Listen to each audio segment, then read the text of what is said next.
ملک الموت کا افسوس اور شیطان کی جنت۔ کہتے ہیں کہ ملک الموت نے بارگاہ رب العزت میں عرض کی کہ اے مولا کریم، میں نے کروڑوں لوگوں کی جانیں قبض کی ہیں، مگر وہ جانیں جنہیں قبض کرتے بڑے وقت مجھے بڑا ہی صدمہ اور افسوس ہوا ہے۔ میں نے تیرے حکم کی تکمیل ضرور کی، مگر نہایت ہی دکھ ساتھ، اور وہ دو، ایک ماں اور ایک بیٹا تھا۔ واقعہ کچھ اس طرح سے ہے کہ ایک جہاز غرق ہو گیا تھا اور ایک عورت اپنے شیرخواہ بچے کے ساتھ ایک تختے کا سہارا لینے میں کامیاب ہو گئی۔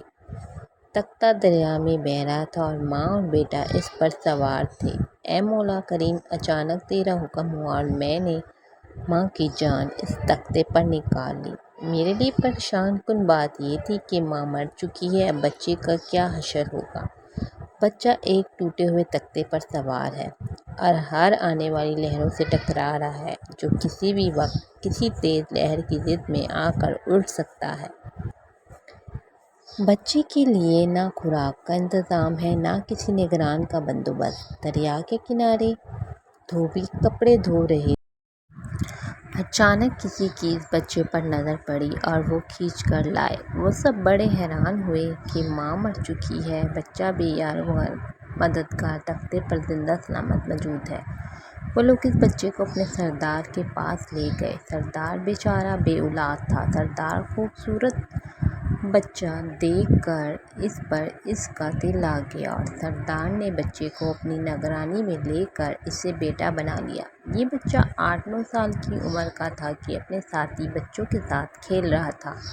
اتنے میں بادشاہ وقت کی سواری کی آمد کا شور سن کر سب لوگ ادھر ادھر بھاگ گئے، مگر یہ بچہ سڑک پر اکیلا کھڑا رہا۔ بادشاہ کی سواری گزر گئی، اس کے پیچھے اس کا عملہ پیدل آ رہا تھا۔ ان میں سے ایک سیاہی کو راستے میں سے سرمے کی پڑیا ملی۔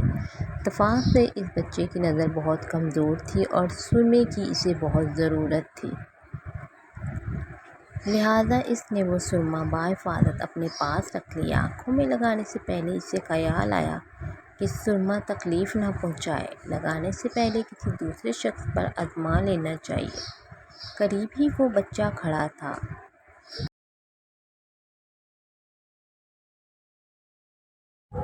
اس نے اس بچے پر آزمانا چاہا۔ بچے نے سرما اپنی آنکھوں میں لگا لیا، مگر جو ہی سرما اس نے لگایا، اسے زمین کی تہہ میں موجود چیزیں بھی نظر آنے لگیں۔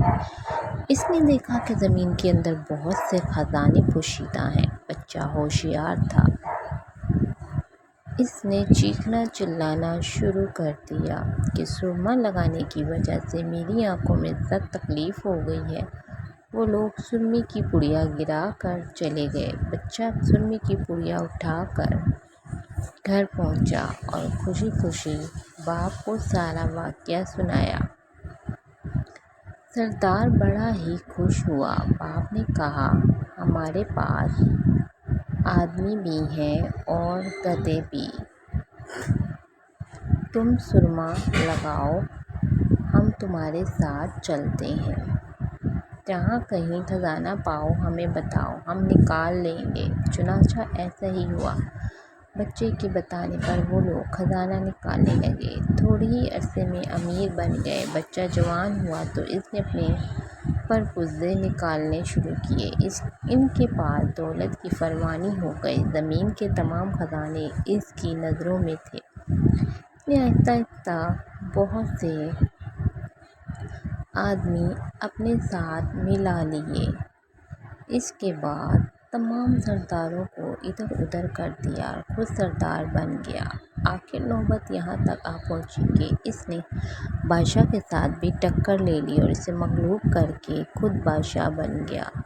اس بچے کا نام شاداب تھا اور یہ وہی بچہ تھا جس کی ماں تختے پر ہی مر گئی تھی اور یہ اکیلا دریا کی لہروں کے ساتھ بہہ رہا تھا۔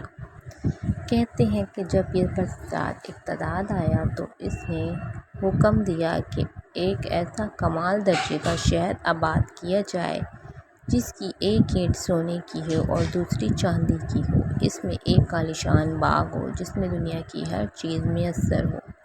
جب وہ شہر ہر لحاظ سے مکمل ہو گیا تو شہزاد نے ارادہ کیا کہ جا کر اس شہر کا نظارہ کیا جائے۔ چنانچہ وہ شہر کو دیکھنے نکلا۔ ابھی وہ دروازے تک ہی پہنچا تھا کہ ملک الموت کو حکم ہوا اور اس نے وہیں اس کی روح قبض کر لی۔ ملک الموت نے کہا کہ اے مولا کریم، اس شخص کی روح قبض کرتے وقت بھی مجھے نہایت ہی صدمہ پہنچا کہ وہ شخص ہر چیز کر کے اسے دیکھ بھی نہ سکا۔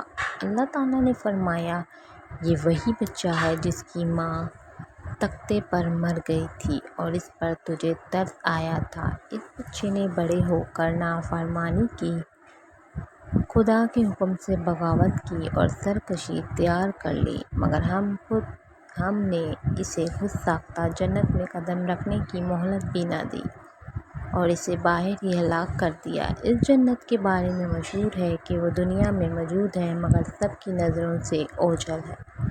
امیر معاویہ رضی اللہ عنہ کے زمانے میں ایک صحابی رضی اللہ عنہ کا اونٹ گم ہو گیا تو وہ اونٹ کی تلاش میں کہیں اس علاقے میں جا پہنچے تو اللہ تعالیٰ نے اسے وہ سب کچھ دکھلا دیا۔ وہ صحابی وہاں کی کوئی نشانی بھی اپنے ساتھ لایا تھا۔ اس صحابی نے یہ واقعہ امیر معاویہ رضی اللہ عنہ کے پاس بیان کیا۔ انہوں نے اس جگہ کو کافی تلاش کرایا مگر کسی کو بھی وہ جنت نہ ملی اور اسے اللہ تعالیٰ نے ہمیشہ کے لیے پوشیدہ کر دیا۔